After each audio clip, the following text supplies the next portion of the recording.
You are listening to How to Get Over Your Ex bonus episode, Does God or the Universe Pick Your Partner?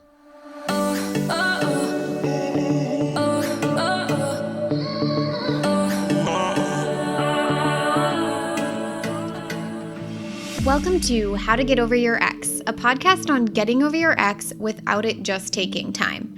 I'm your host, breakup coach Dorothy. Let's turn your pain into power and your heartbreak into happy. Hello, beautiful Bravehearts. How is everyone doing? I am so excited for the special guest today. Kara, please tell us who you are. Tell us all the things. She's going to share her breakup story today. And I tell you, you guys, this is one of my favorites. I mean, I have a lot of favorites, but this is one of my favorites because she has been a long time follower. I feel like I've known you for forever. And so when you actually signed up for the Get Over Your Ex program, I was just elated with so much joy and so much excitement because it was time. But go ahead, girl. Tell them who you are, where you're from. What is your breakup story? Tell us all the things. Well, hey everyone, I'm Kara, and I wish you guys could see me smiling from ear to ear right now, because I was a longtime follower of Dorothy's podcast, and only just in the last 3 months got the courage to sign up. So, so where am I from? Yeah, Me? Okay. tell us where you're from. So I was born and raised in North Vancouver, Canada. I'm a Canadian. Ooh. Yay, And Canada. and yeah, I just spent the last 3 years. I love traveling, as Dorothy knows, and I spent the last 3 years in New Zealand, Wellington, New Zealand to be exact. And yeah, and I love music. I love art, dancing, anything creative, anything travel. Do you want to introduce Yeah. people to who you are and what you do? Why don't you use your introduction? Yeah. So I am a singer-songwriter. I make up songs about life, my faith, breakups. And I love going out and traveling to new places. And I did a van trip around New Zealand a couple of times while I was over there with my music, and that was quite fun. Yeah, so that's a bit about me. I love to travel and make music while I go about on the road. And You're a yeah. traveling musician. Yes. Woohoo! You guys, that was like a long time coming. So when she first started the program, she did not consider herself a traveling musician, even though that's what she has been doing the whole time. And it felt like a really long, far away dream, when in reality, she was already doing it. And of course, now the more and more she identifies as that, the more and more she'll create that persona for herself and really be living out that dream. And I love that so much. And I feel like I want to just urge anyone listening to really go all in on the persona that you want. So, for example, for me, right, I had to believe I was a breakup coach before other people saw me as a breakup coach, which meant I had to introduce myself as a breakup coach, even when I had only like one client, or I was even having clients who weren't just like specific on breakups. So I had to believe I was a breakup coach and I had to start introducing myself as that. And I think it's really powerful when you learn how to introduce yourself as that version of you that you are working towards becoming. And so, Kara has been working on that. And girlfriend, you just introduced yourself to millions of people as a traveling musician. How cool is that? Woo. Yeah, So that fun. one thing I will talk about when we get into the interview is that I had to decide that. Like Dorothy talks a lot in the program about having to decide that you're over your ex, right? And make that, and what she just said there about deciding she was a breakup coach and committing to it. That's what I feel I am practicing doing with being a traveling musician. Yeah.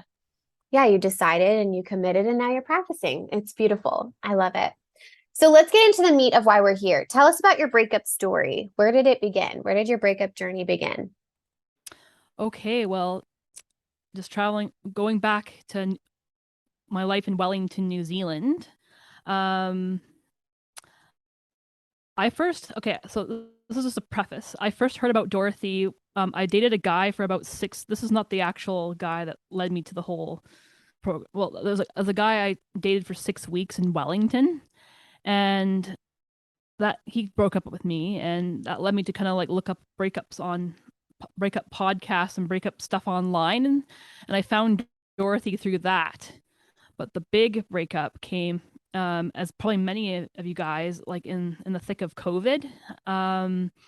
So we in New Zealand we went into lockdown. The Prime Minister Jacinda Ardern closed the whole all the borders of New Zealand, and we were all in our houses. We could get out for walks and stuff. So one day I was talking with my friend who lives up in the Bay of Plenty, the northern part of New Zealand, on the North Island.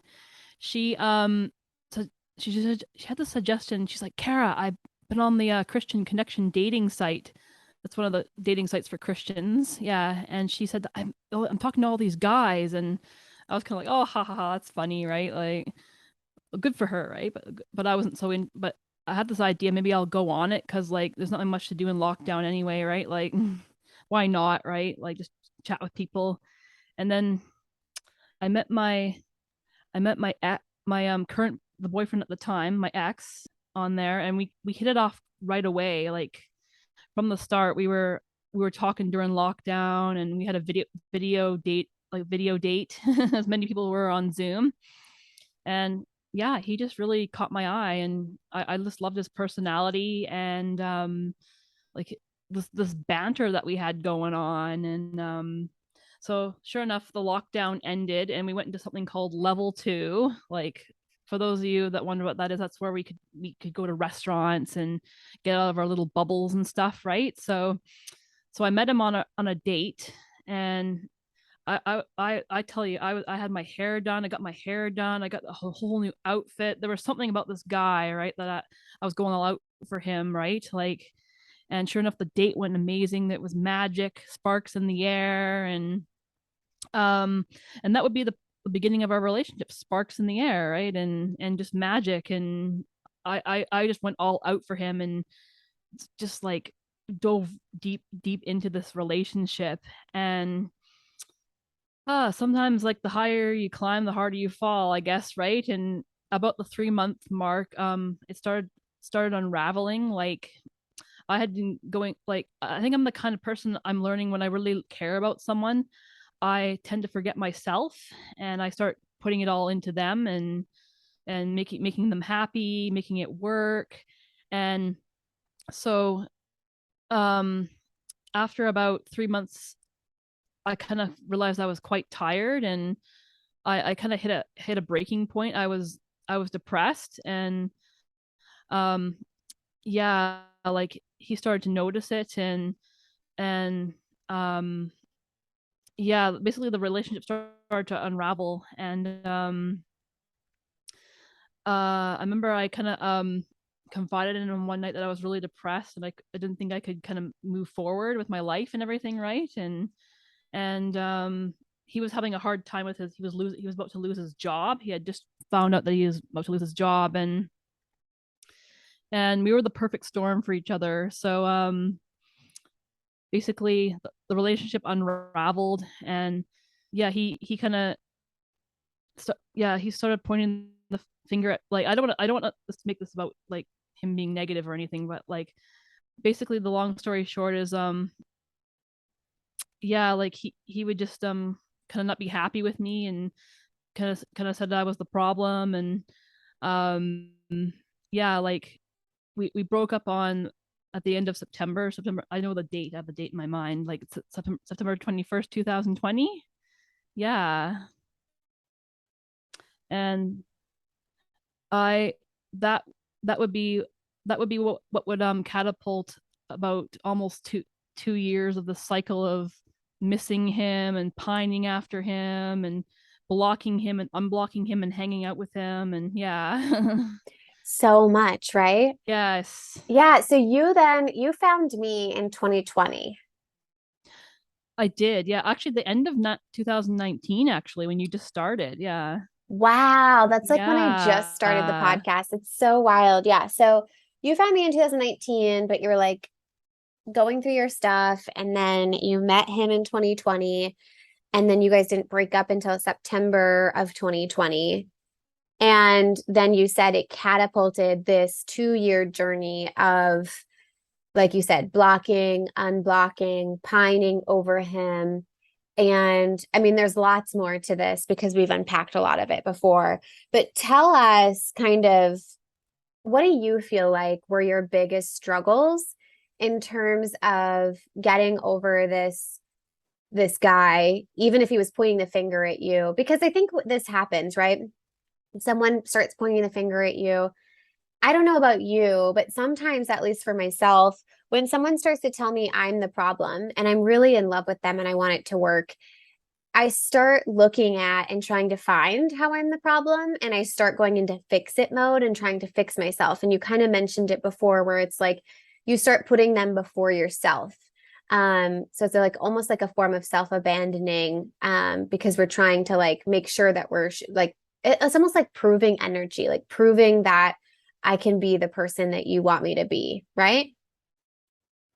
Yeah, well, I was doing just that. Like he was like, you got to quit your job right now, and I was like trying to like look for jobs, like scrambling around, trying to like, because he thought like my job was the cause of me spiraling into depression, right? And he thought it was, Mm, yeah, like I'm not saying he was the cause, but it was a number of things, right? But like you just said, Dorothy, I was just totally scrambling to keep him. Like I felt like I knew I was losing him. I knew he wasn't happy, and I was doing everything in my power to keep him to fix, right? yeah. So, I mean, we talked about this before, um, wanting him back, right? Like, so when you think about the biggest struggles in terms of moving forward, like, why did it take 2 years? And what were the big things that you feel like kept you stuck on him?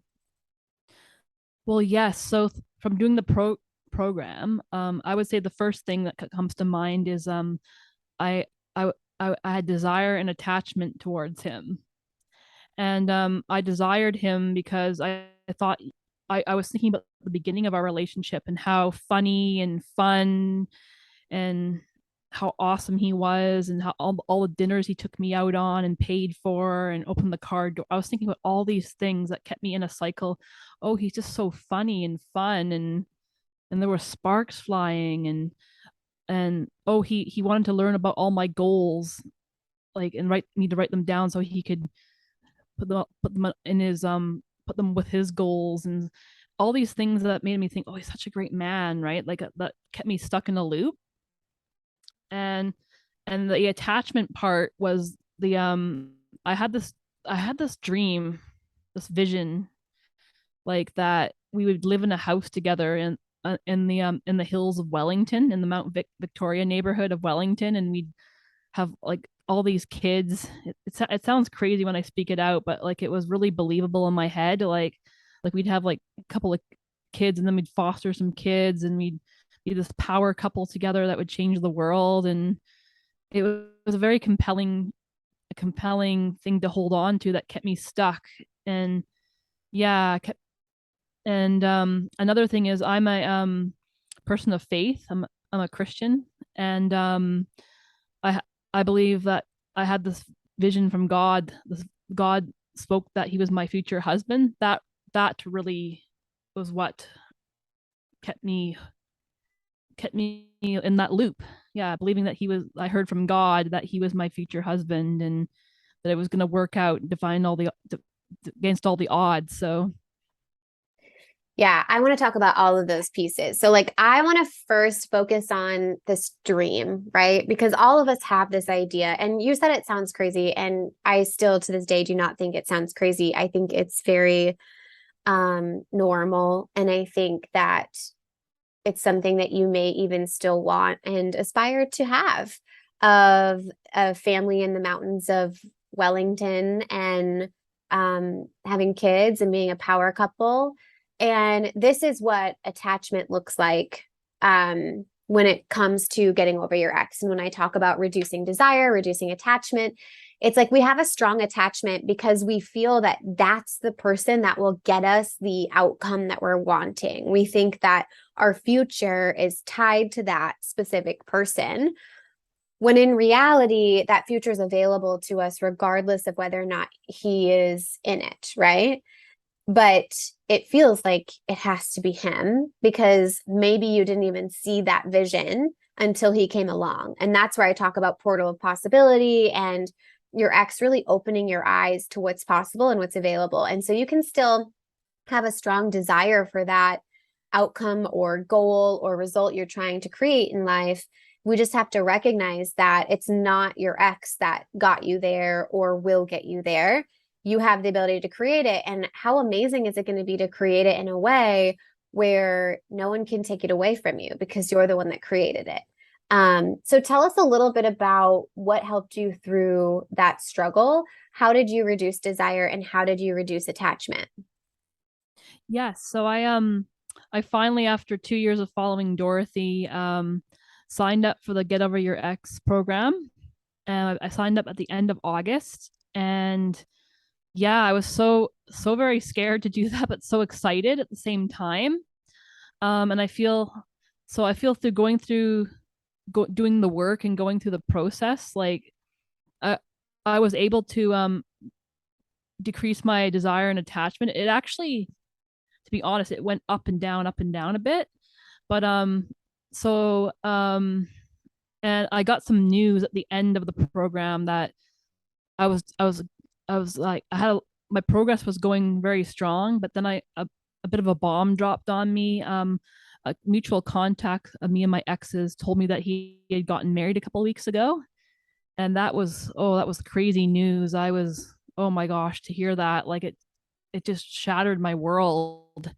And but through that, Dorothy talked to me about just because I had been progressing a lot in the program and got the bomb dropped on me doesn't mean that I'm not. Yeah, it doesn't mean that I'm not progressing still. Yeah, and I feel so. One thing that really helped me to get that final push was a friend of mine from Whangarei in the top of the North Island of New Zealand. She's a life coach and she does something called Sozo prayer, and it's just like about like Sozo means like healing through salvation. Well, that's a whole other thing, but like so basically we did something in our session where we broke off soul ties, and yeah, it was this whole prayer she led me through. And um so just praying that the cord would be cut between us and that what's his would come back to me. It's a whole thing. If you want to like know more about it, let me know. But and then I woke up on I think it was Tuesday at the end of November. I woke up and I was completely, I felt so free from my ex. Like I felt I did, and funny enough, it was the final videos of the program, and it was about your breakup story and stuff, right? And it was where you submit your story to Dorothy, and it couldn't be more fitting. It was, yeah, it felt like a whole weight lifted off my shoulder. I absolutely have. He's just a distant memory to me now. I appreciate him and everything, but like yeah, I'm just so grateful for the whole process. Yeah. I'm so glad that he got married and he got married within the time frame of the program because I think that's and I also love that you brought up the fact that desire and attachment went up and down because that's a pretty standard experience is it's not just a straight line. So for anyone listening who has maybe been trying to do this on your own, I want to validate your experience if you are experiencing increases and decreases in your desire and your attachment day to day. I think in average, like if you were to look at average week by week or month by month, you'll notice a steady decline. But if you're looking at it day to day, it's very up and down. But notice that those ups and downs are still reliant on the thoughts that you're thinking. Thoughts still create desire, thoughts still create attachment. And when this happened for Kara, it was a really like enlightening experience, I guess I would call it. But Kara, I'll let you kind of give your description of it. It's just for me, it was one of those moments. It was like, you know how in grad school you have to write a thesis or you have to do a dissertation. For me, that was your thesis project. That was your application project that you were gifted from Universe God to almost like help you graduate from the program, help you graduate from this chapter of your life of here, you've learned all of this stuff. You've learned how to increase and decrease desire and attachment. You've put all this work in. And now here's your residency, maybe. Like, here's the real application of this teaching. What are your thoughts?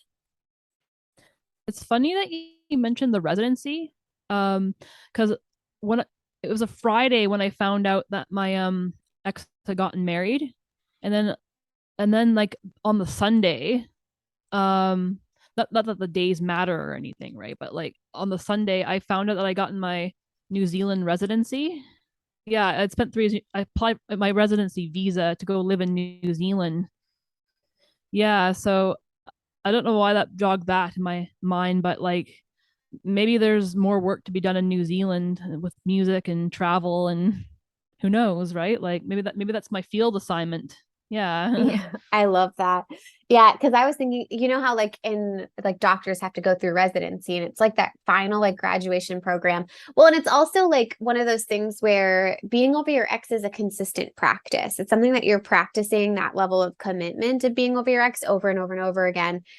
And so sometimes when things get really bad in life, well, quote unquote bad, or like you're struggling really hard, sometimes I like to think of it as like, oh, this is just my test testing me how committed I am to what it is that I'm going through. How committed am I to the outcome that I'm working towards? And for again, for you, I just felt like experiencing him getting married was one of those levels of like, how committed is Kara to being over her ex? Especially after like a 2 year adventure for you.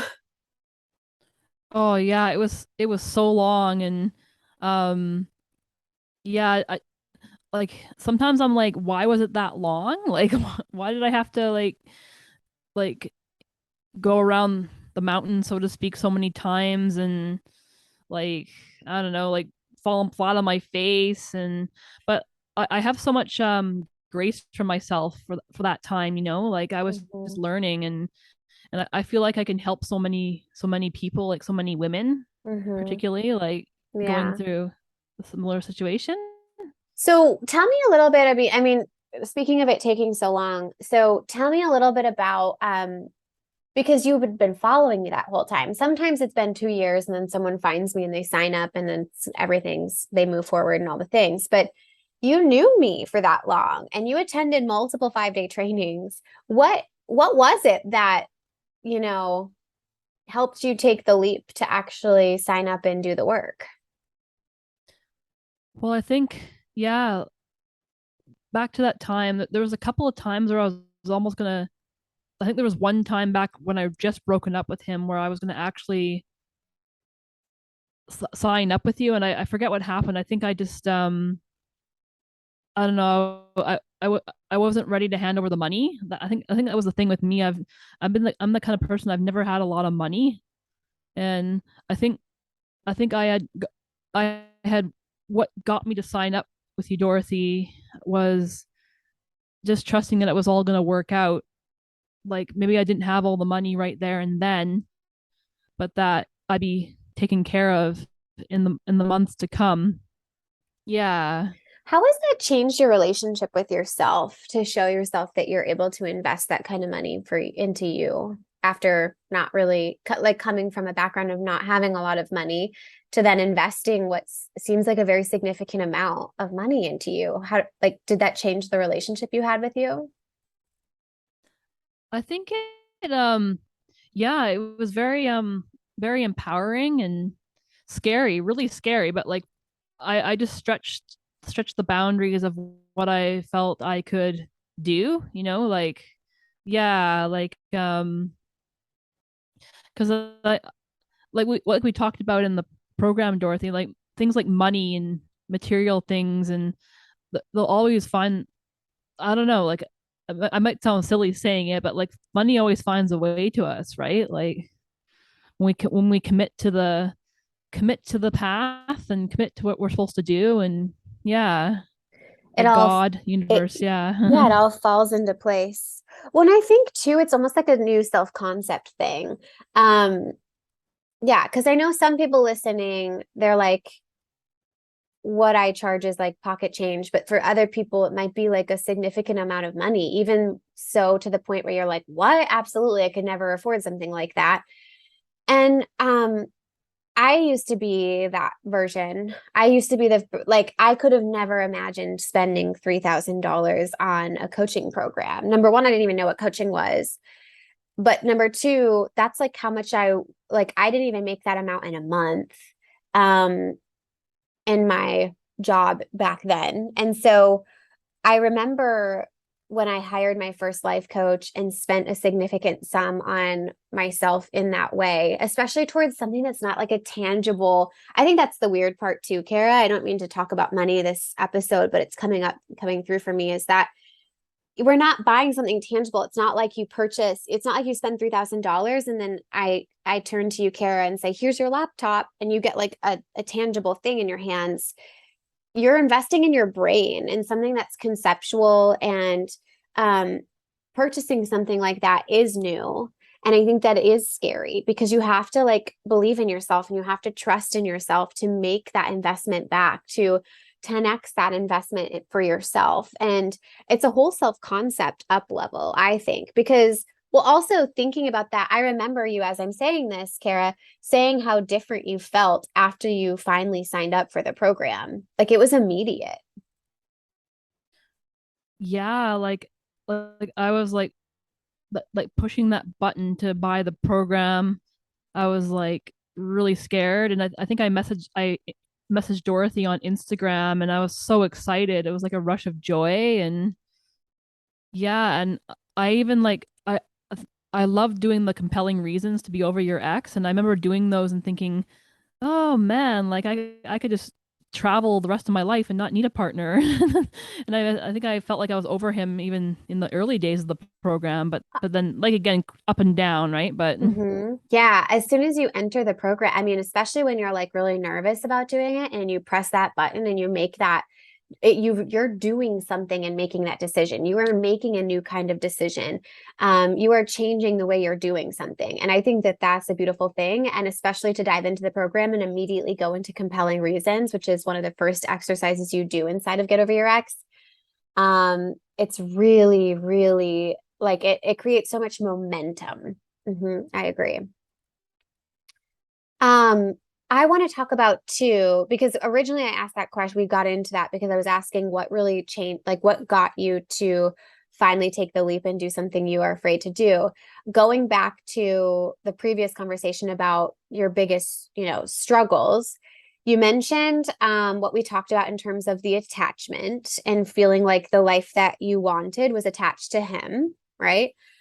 Can we also discuss this whole like connection you have with God and you are of a faith and like all of that? I think it's really important to do because I remember when right before you signed up, one of the questions you asked was around this topic of like, what if God is the one that's saying to me that we're supposed to be together and that we're meant to be together? Can you explain kind of where you were with that and then where you've landed and how you got there? Because I know I'm sure there's people who are listening who also, have a strong faith.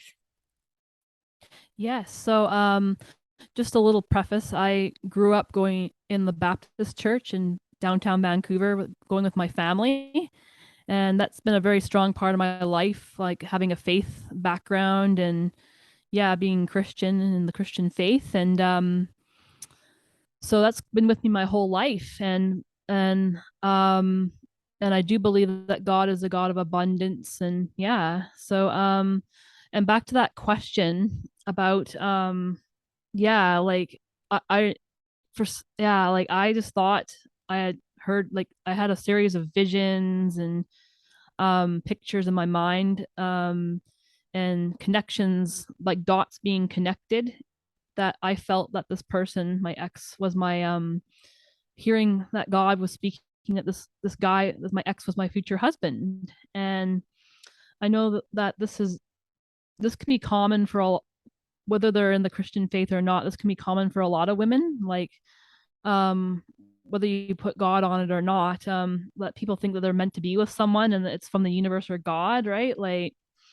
so yeah, I do remember that, Dorothy. I had, what if God's something like along the lines of, what if God said this is my future husband, and I think I said, and he marries someone else or something. I don't remember what the exact question was. And you said, what are you doing in the meantime? Yeah, and when I felt over my ex that day, I felt like that desire or that vision was released. Like I wasn't that I didn't carry that vision anymore. Like I felt released from it. Yeah, like and I remember a very cool time in the program was you get guest speakers in it too. And there was Coach Jill. What's her last name again? Oh, Yeah, Jill Wright. right, She's my Jill Wright. coach. Yes. Yep. Yes. Yeah, like she's yeah, I think she's like I think she might have a Christian faith as well, but like she talked, like I brought this up with her and I didn't know like she was a person of faith or anything like that, but like, and she said, and she kind of like said like he might have been the right guy for you in that season or that time, right? Like maybe he was maybe he was my perfect partner in for a season, or the right guy in that season, and that just that really stuck with me, right? Like maybe, who knows what we hear, what God means, or maybe I'm hearing my own heart, or like, or what those signs were, right? Like only God knows what the future is, and I rest in that, right? Knowing that like my human brain can't compute the vastness of God and how big the universe is, right? So I think that's beautiful. And I think too that it doesn't have to diminish your relationship that you have with God, right? Is like you can still like consistently check in. And I'm less religious, more spiritual. Like I use the word universe with God, right? And I think for me, I always find so much groundedness and being able to communicate with God slash universe. Like if I have follow-up questions, I'm going to ask them, right? And so I think at one point in the program, Caro, I talked about with you, and I might have used the words inner voice, like checking in with your inner voice, but it's really going inside, getting quiet, and building that relationship with God, universe, or your inner voice, and asking those follow-up questions of like, okay, God, if I'm seeing this vision, number one, is it coming from you? Is it coming from my mind? Do I wait? Do I do something in the meantime? You know, I really want to be with this person, but he's not choosing me. What do I do now? Right? Like asking those follow-up questions of like, what if he gets married? Then what do I do, God? Right? Like being able to communicate with that. And I think that that's a beautiful thing to do. What are your thoughts? yeah, a thought that came to me was God and higher power is not, he's not rigid, right? Like if you've heard all these things about this one particular person, like, and it hasn't so to speak come to pass, like he's not rigid, right? I don't, and you said, Dorothy, like, would God really want me pining after this one man, right? And like my life to be not worth it without him, or whatever I was doing, right? Like, yeah, Yeah. and that really spoke to me too, right? Like, yeah, like he Mhm. doesn't want me pining out. That's scarcity, right? Just pining after And one person. and I remember us having that conversation about like it's not like he wants you to suffer. Like I don't think God wants people to suffer. I don't think the universe wants people to suffer.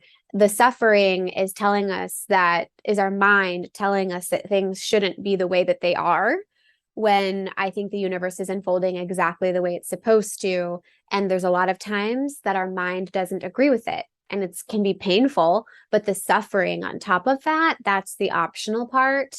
And when we talk about, you know, you having that vision of you were supposed to marry this person, it's like, okay, cool.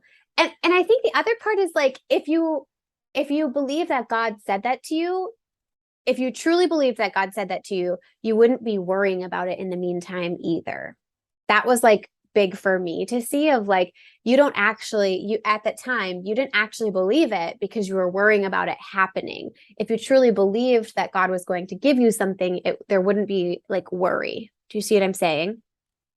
Exactly. That really hit me, like that struck a chord with me, right? Like, Mm-hmm. yeah, like if I believed, yeah, if I like trusted so solely in God and his goodness and his provision, like, and he's a good father, good, yeah, like, why would I worry about a guy or like And food or anything, right? yeah. Like, And I yeah. think the interesting part too that you said that I think is so profound is he's not rigid. Same thing with universe. It's not rigid. Like, and that's where it's like I can trust fully that the universe has exactly what I'm meant to have in store for me. And I want that to be a partner.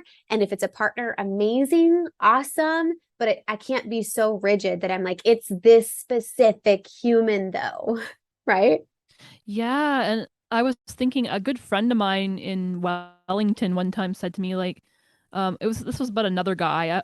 I have a bit of a not a guy I dated, but a guy I was kind of holding on to. I've got a bit of a history here, but anyways, like she said something like about maybe he represents somebody else, right? Maybe the character traits that he has is like some going to be the character traits of your future husband, right? Like it doesn't have to be that specific person. Ooh, I Yeah. like that, Kara. I'm picking up what you're putting down. I Yeah. like that a Yep. lot, right?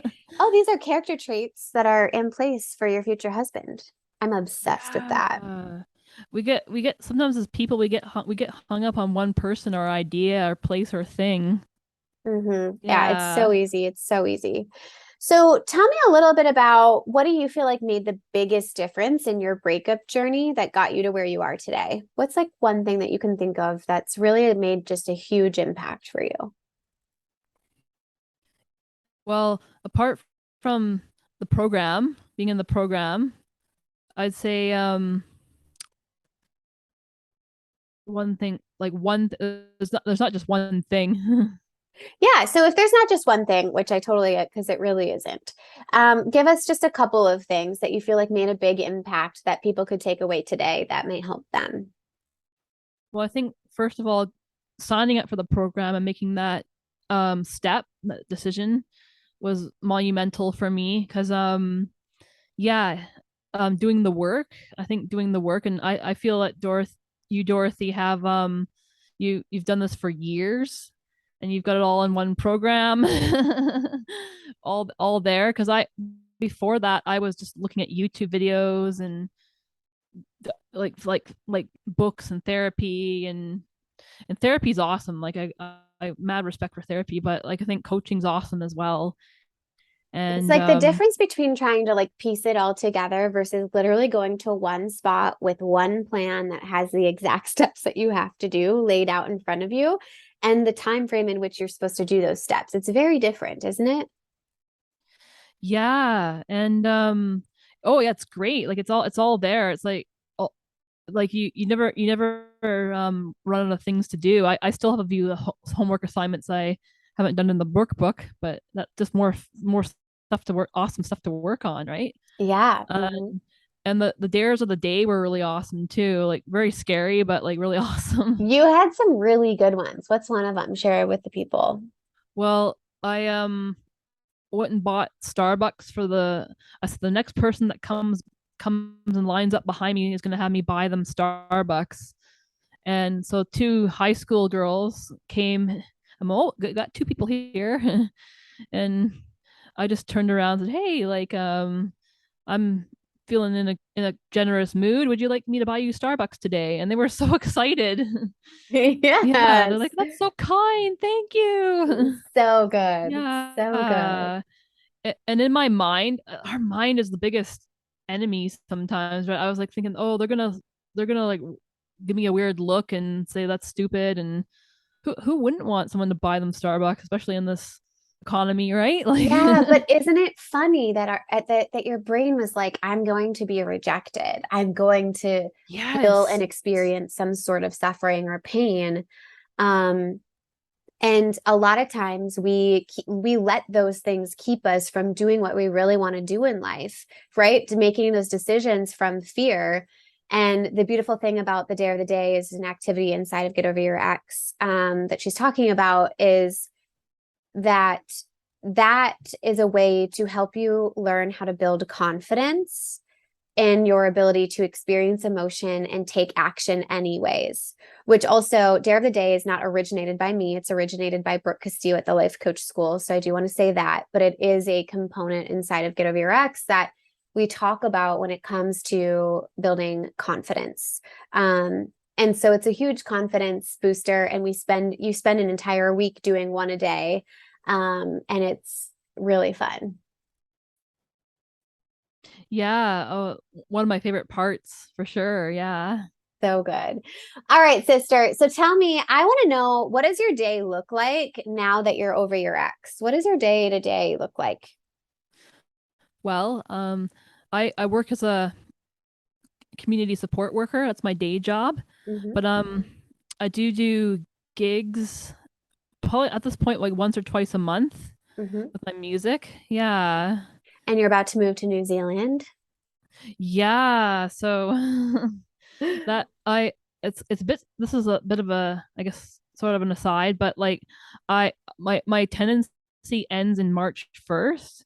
The Hmm. landlord wants her place back, long story short, right? Like, Yeah. and I'm wondering, should I go in March? But the brain's starting to stop me, but it's just an opportunity to put everything I learned into practice, right? Yes, right. Taking Yeah. action even in the face of fear. That is so exciting. I'm so pumped for you. And for all of you music lovers listening in, you're going to have to take a sneak peek at her beautiful voice. I'm going to drop all of your links, Kara, in the show notes of this episode. Um, but we are going to have you do a little song today, and I'm very, very excited to hear it.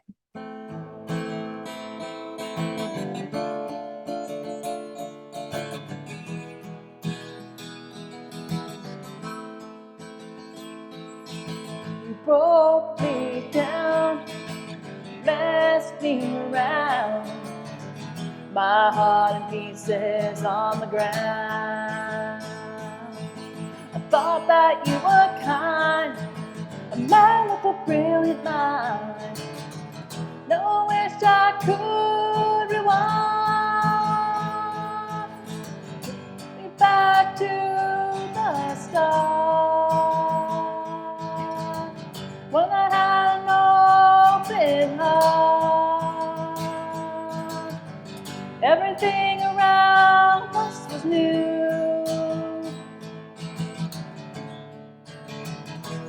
and your heart was true.